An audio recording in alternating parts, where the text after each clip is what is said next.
Hello everyone, I'm Phoenix Tremayne, and today I'm going to review Shadow in the Cloud.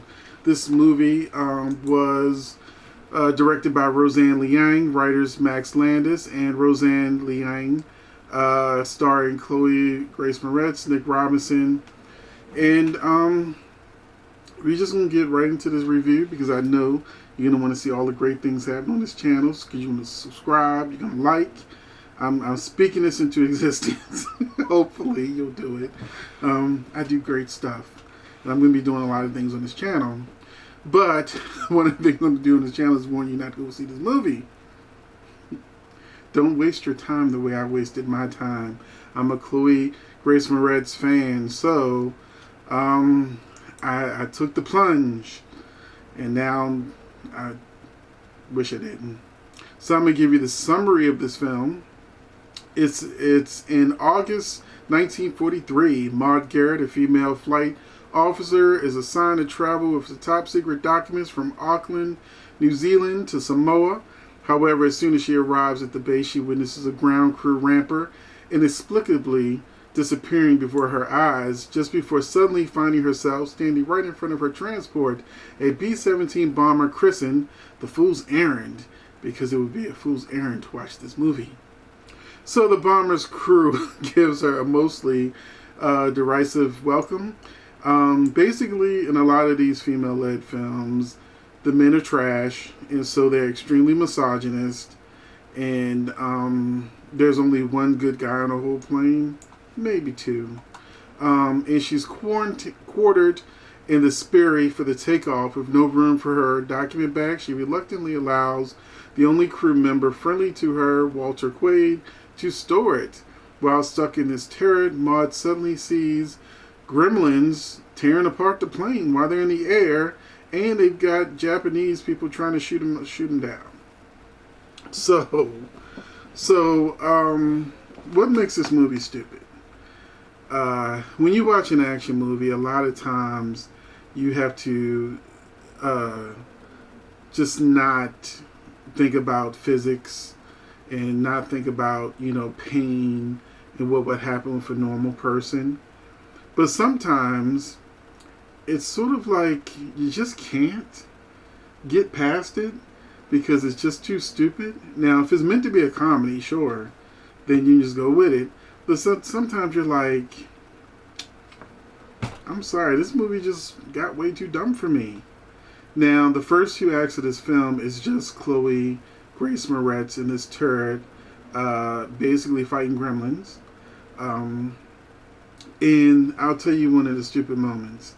Now, the gremlin is trying to get in there with her, so the only thing she has to stop the gremlin, which is very strong, because it's like tearing apart this plane, and the only thing that's stopping him is she puts her finger in where the lock is, and it's pulling, so it pretty much pulls her bone out or something. Like her finger comes outside. It's like it breaks her finger or does something weird to it.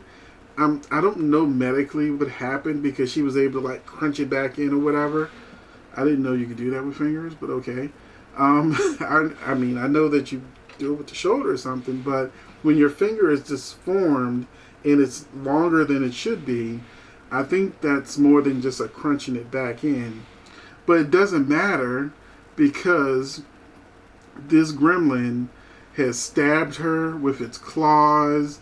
It's broken her finger. She still manages to shoot a gun. She still manages to punch it with the hand that's supposedly injured.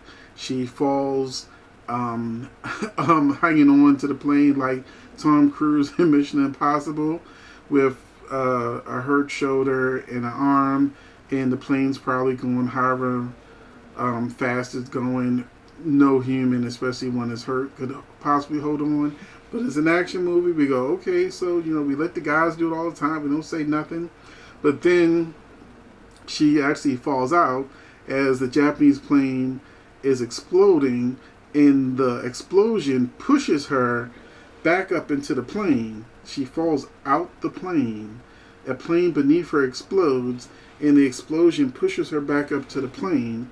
And as a firefighter, I'm a retired firefighter, we had to learn about blast zones.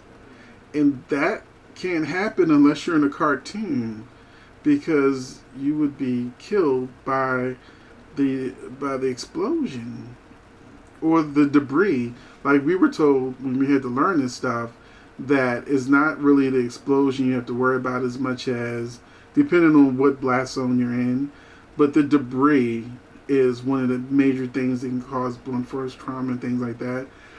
So yeah, but she's like in Wile E. Coyote, so she just kind of gets back up in the plane and keep on fighting these gremlins. And then you got these Japanese fighters trying to shoot them down. The plane, now when they shoot the Japanese fighters, they like shoot, shoot, shoot, plane explodes.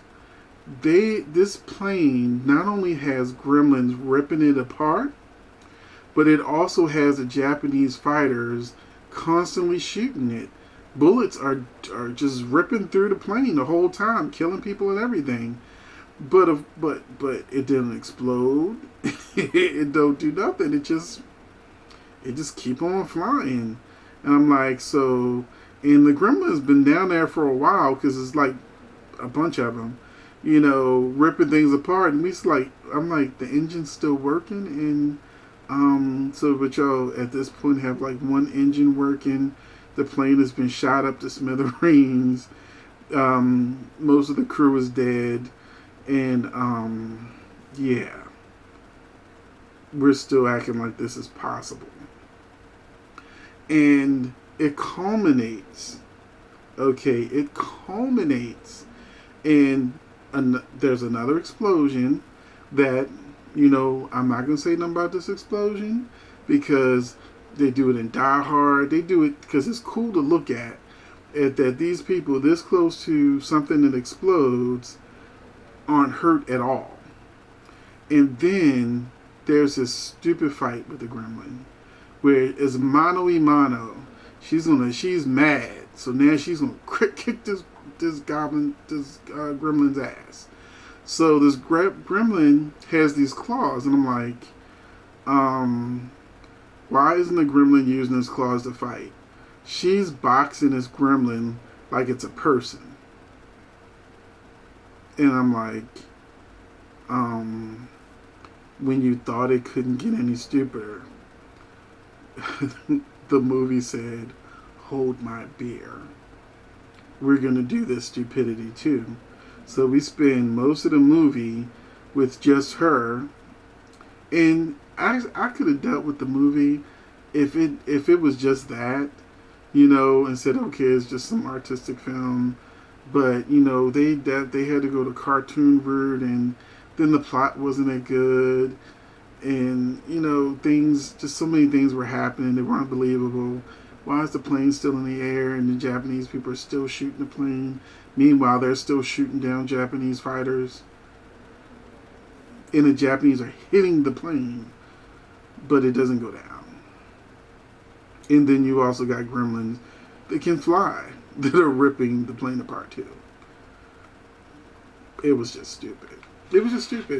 And I would tell you to not waste your time with this film, because there are so many other things out there to watch. I sometimes say in my reviews, only watch this if you have nothing else to watch. But if you're like me and have every streaming service out there, there's plenty to watch. Don't waste your time. Only person I would recommend this film to is if you're truly a Chloe Grace Moretz fan. You're going to watch it whether I say don't watch it or not. Just know that you've been warned. Know what you're getting yourself into. If you go in thinking it's going to be really stupid and you have a bunch of friends, y'all can laugh at it and say this could never happen, this is so stupid. And I don't drink, but maybe you have some drinks or some shots or something. Take a shot every time somebody do something stupid. Well, then you would have alcohol poisoning. So, I've warned you, this is not a good movie. There's plenty of other things out there. But I'm about to do another movie review next. A black horror-ish thriller called Always and Forever. and that was 100 times worse than this movie. So yeah, I'm about to rip a new one in my next review. Hopefully you'll watch it and have some fun laughing at how stupid this movie is. I'm Phoenix Tremayne, and I'll catch you in the next one.